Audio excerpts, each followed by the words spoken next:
Chapter 1 Introductory. All our knowledge is based upon experience, what we call inferential knowledge, in which we go from the less to the more general, or from the general to the particular, has experience as its basis. In what are called the exact sciences, people easily find the truth because it appeals to the particular experiences of every human being. The scientist does not tell you to believe in anything, but he has certain results which come down from his own experiences, and reasoning on them, when he asks us to believe in his conclusions, he appeals to some universal experience of humanity. In every exact science, there is a basis which is common to all humanity, so that we can at once see the truth or the fallacy of the conclusions drawn therefrom. Now, the question is, has religion any such basis or not? I shall have to answer the question both in the affirmative and in the negative. Religion, as it is generally taught all over the world, is said to be based upon faith and belief, and in most cases consists only of different sets of theories, and that is the reason why we find all religions quarreling with one another. These theories again are based upon belief. One man says there is a great being sitting above the clouds and governing the whole universe, and he asks me to believe that solely on the authority of his assertion. In the same way, I may have my own ideas, which I am asking others to believe, and if they ask a reason, I cannot give them any. This is why religion and metaphysical philosophy have a bad name nowadays. Every educated man seems to say, "Oh, these religions are only bundles of theories without any standard to judge them by, each man preaching his own pet ideas." Nevertheless, there is a basis of universal belief in religion, governing all the different theories and all the varying ideas of different sects in different countries. Going to their basis, we find that they also are based upon universal experiences. In the first place, if you analyze all the various religions of the world, you will find that these are divided into two classes, those with a book and those without a book. Those with a book are the strongest and have the largest number of followers. Those without books have almost died out, and the few new ones have very small following. Yet, in all of them, we find one consensus of opinion that the truths they teach are the results of the experiences of particular persons. The Christian asks you to believe in his religion, to believe in Christ, and to believe in him as the incarnation of God, to believe in a God, in a soul, and in a better state of that soul. If I ask him for reason, he says he believes in them. But if you go to the fountainhead of Christianity, you will find that it is based upon experience. Christ said he saw God, the disciples said they felt God, and so forth. Similarly, in Buddhism, it is Buddha's experience. He experienced certain truths, saw them, came in contact with them, and preached them to the world. So with the Hindus. In their books, the writers, who are called rishis or sages, declare they experienced certain truths, and these they preach. Thus, it is clear that all the religions of the world have been built upon that one universal and adamantine foundation of all our knowledge, direct experience. The teachers all saw God. They all saw their own souls. They saw their future. They saw their eternity. And what they saw, they preached. Only there is this difference that by most of these religions, especially in modern times, a peculiar claim is made, namely, that these experiences are impossible at the present day.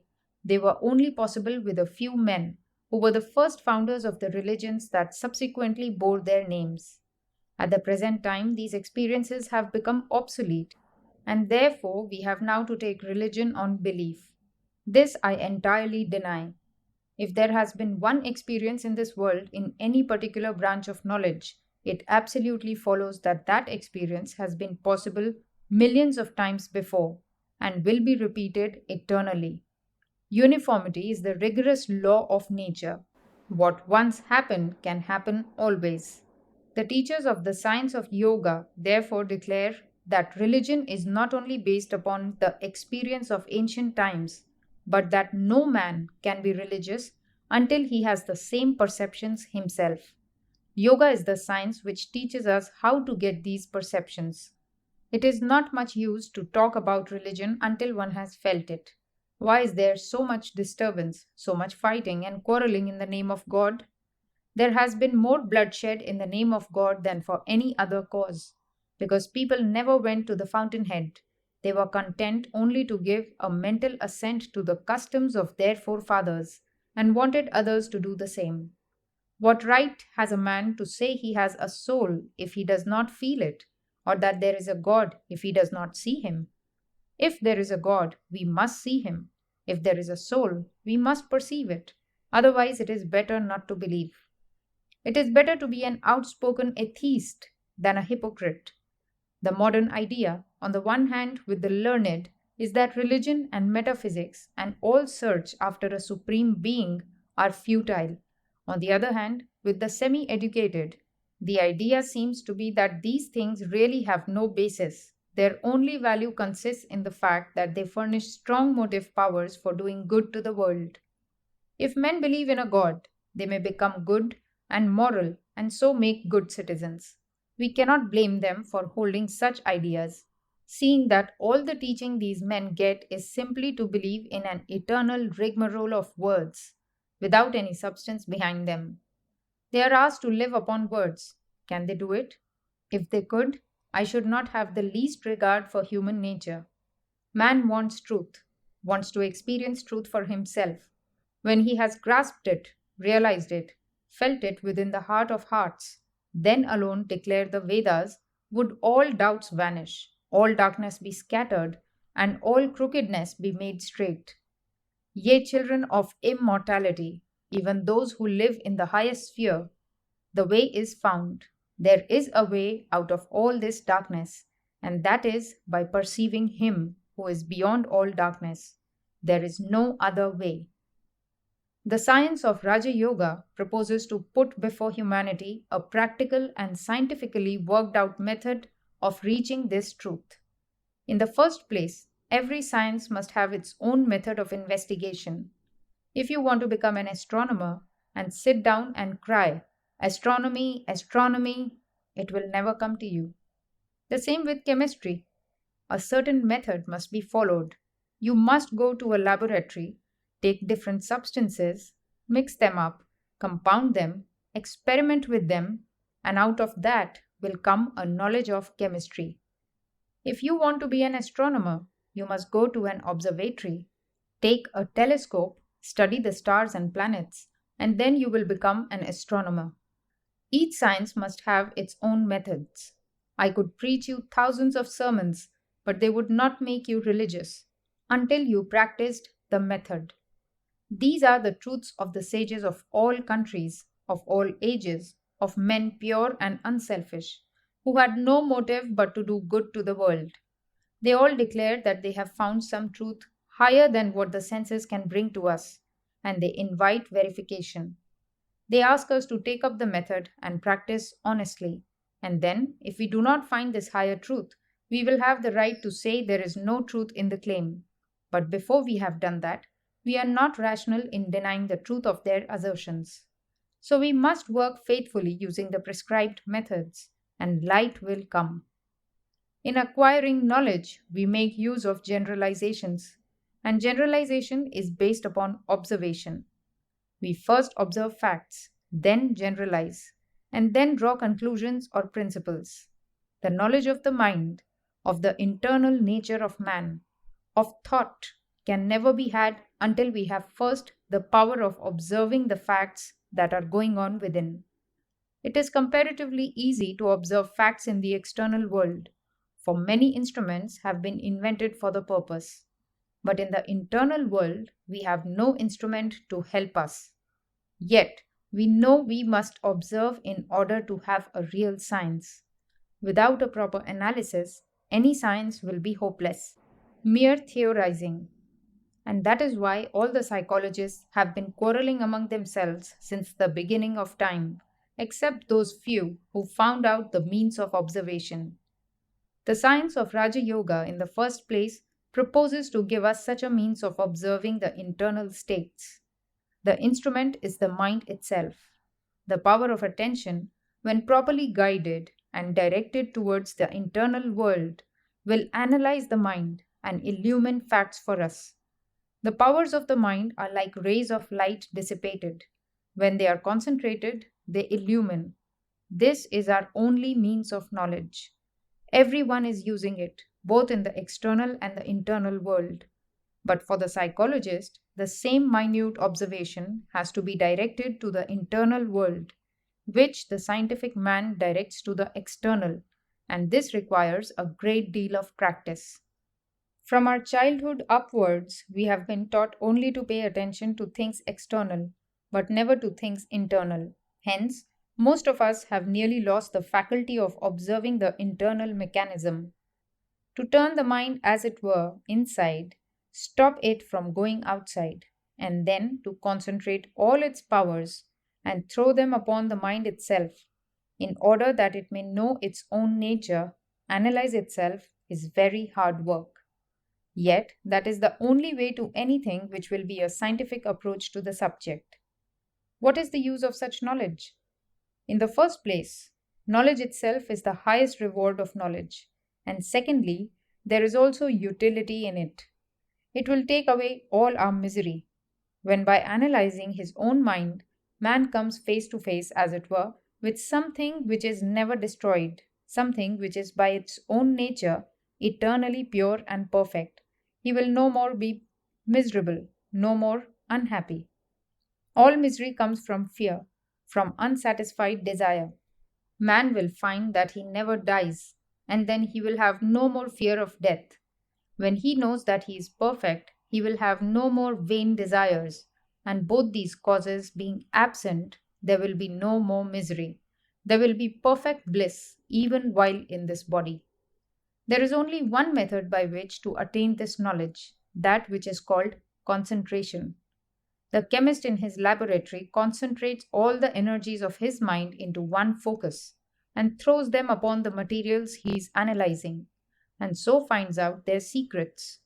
The astronomer concentrates all the energies of his mind and projects them through his telescope upon the skies, and the stars, the sun, and the moon give up their secrets to him.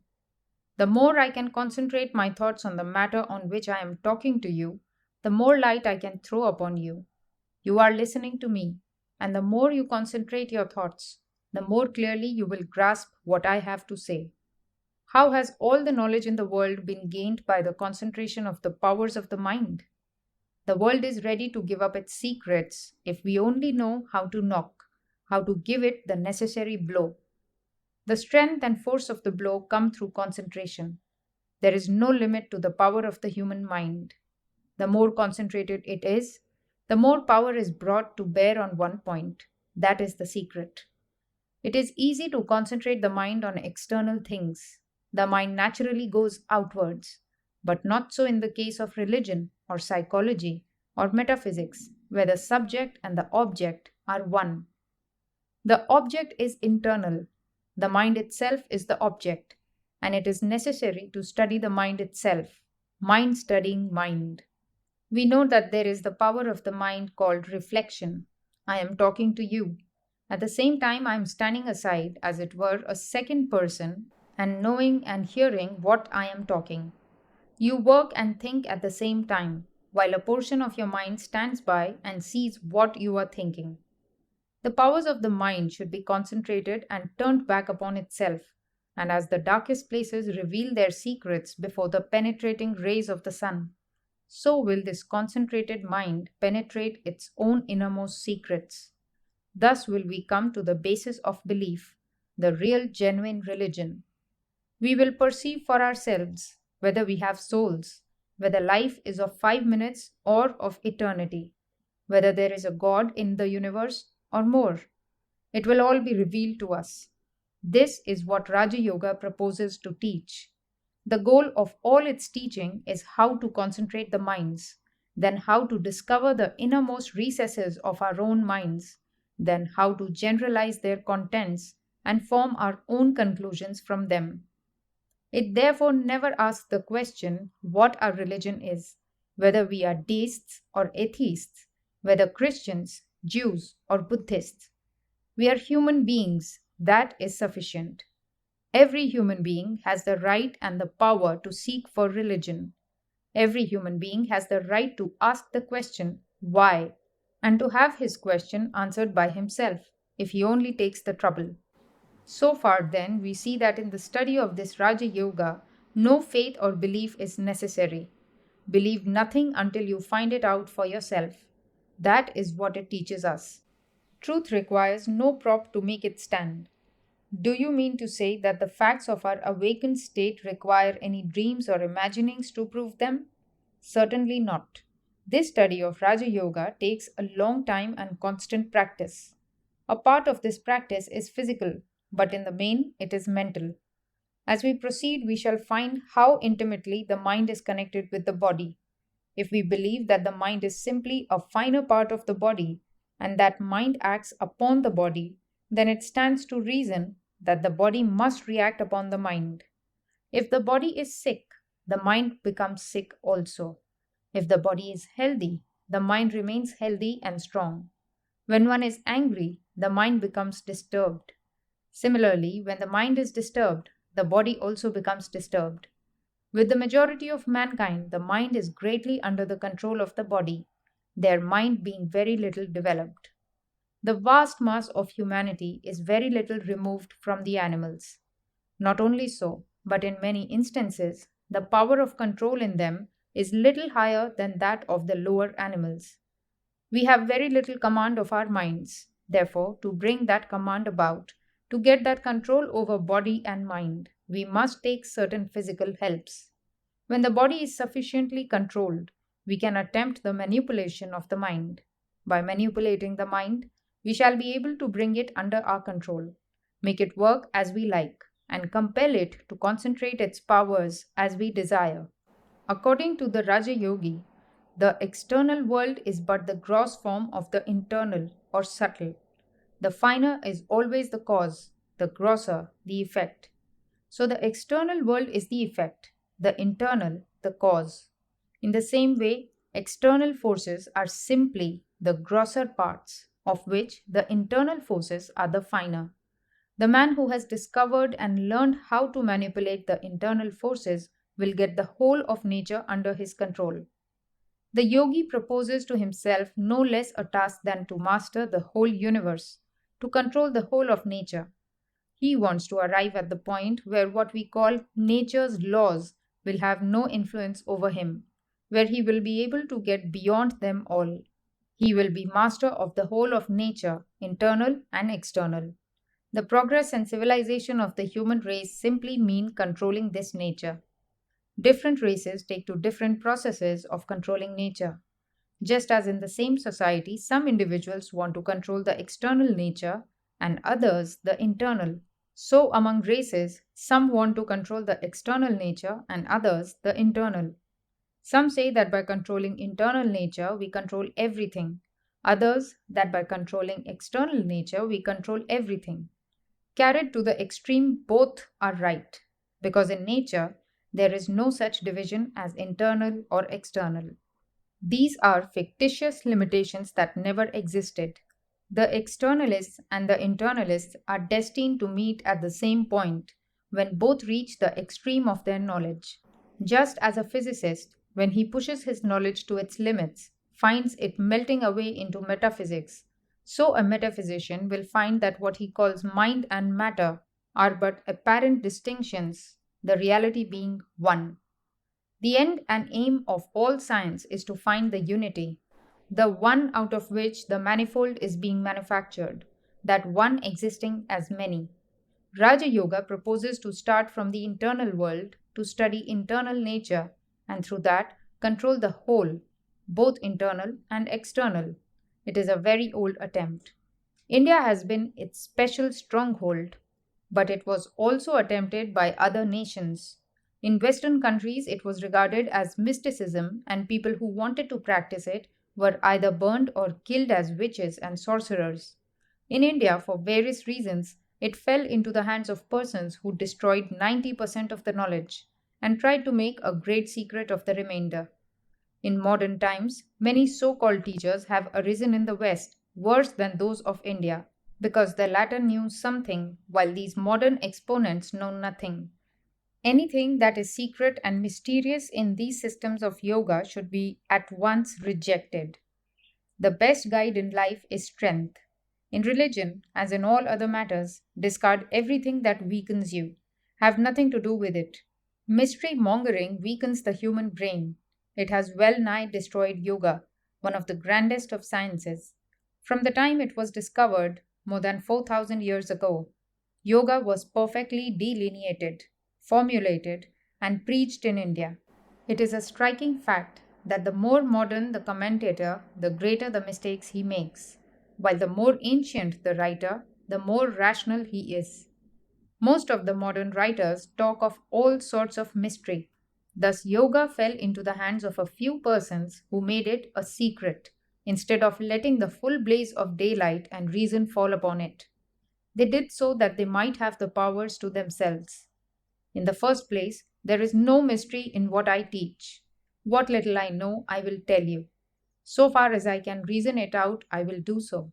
But as to what I do not know, I will simply tell you what the books say. It is wrong to believe blindly. You must exercise your own reason and judgment. You must practice and see whether these things happen or not. Just as you would take up any other science, exactly in the same manner you should take up this science for study. There is neither mystery nor danger in it. So far as it is true, it ought to be preached in the public streets, in broad daylight. Any attempt to mystify these things is productive of great danger. Before proceeding further, I will tell you a little of the Sankhya philosophy upon which the whole of Raja Yoga is based. According to the Sankhya philosophy, the genesis of perception is as follows. The affections of external objects are carried by the outer instruments to their respective brain centers or organs. The organs carry the affections to the mind to the determinative faculty. From this, the Purusha, the soul, receives them, when perception results. Next, he gives the order back, as it were, to the motor centers to do the needful. With the exception of the Purusha, all of these are material, but the mind is much finer matter than the external instruments. That material of which the mind is composed goes also to form the subtle matter called the tanmatras. These become gross and make the external matter. That is the psychology of the Sankhya. So that between the intellect and the grosser matter outside, there is only a difference in degree. The Purusha is the only thing which is immaterial. The mind is an instrument, as it were, in the hands of the soul, through which the soul catches external objects. The mind is constantly changing and vacillating, and can, when perfected, either attach itself to several organs, to one or to none. For instance, if I hear the clock with great attention, I will not perhaps see anything although my eyes may be open, showing that the mind was not attached to the seeing organ, while it was to the hearing organ. But the perfected mind can be attached to all the organs simultaneously. It has the reflexive power of looking back into its own depths. This reflexive power is what the yogi wants to attain. By concentrating the powers of the mind and turning them inward, he seeks to know what is happening inside. There is in this no question of mere belief. It is the analysis arrived at by certain philosophers. Modern physiologists tell us that the eyes are not the organ of vision, but that the organ is in one of the nerve centers of the brain. And so, with all the senses, they also tell us that these centers are formed of the same material as the brain itself. The Sankhya's also tell us the same thing. The former is a statement on the physical side and the latter on the physiological side, yet both are the same. Our field of research lies beyond this. The yogi proposes to attain that fine state of perception in which he can perceive all the different mental states. There must be mental perception of all of them. One can perceive how the sensation is traveling, how the mind is receiving it, how it is going to the determinative faculty, and how this gives it to the Purusha. As each science requires certain preparations and has its own method, which must be followed before it could be understood, even so in Raja Yoga. Certain regulations as to food are necessary. We must use that food which brings us the purest mind. If you go into a menagerie, you will find this demonstrated at once. You see the elephants, huge animals, but calm and gentle. And if you go towards the cages of the lions and tigers, you find them restless, showing how much difference has been made by food. All the forces that are working in this body have been produced out of food. We see that every day. If you begin to fast, first your body will get weak. The physical forces will suffer. Then, after a few days, the mental forces will suffer also. First, memory will fail. Then comes a point when you are not able to think, much less to pursue any course of reasoning. We have therefore to take care what sort of food we eat at the beginning, and when we have got strength enough, when our practice is well advanced, we need not be so careful in this respect. While the plant is growing, it must be hedged round, lest it be injured. But when it becomes a tree, the hedges are taken away. It is strong enough to withstand all assaults. A yogi must avoid the two extremes of luxury and austerity. He must not fast, nor torture his flesh. He who does so, says the Gita, cannot be a yogi. He who fasts, he who keeps awake, he who sleeps much, he who works too much, he who does no work, none of these can be a yogi. Gita 6th, 16.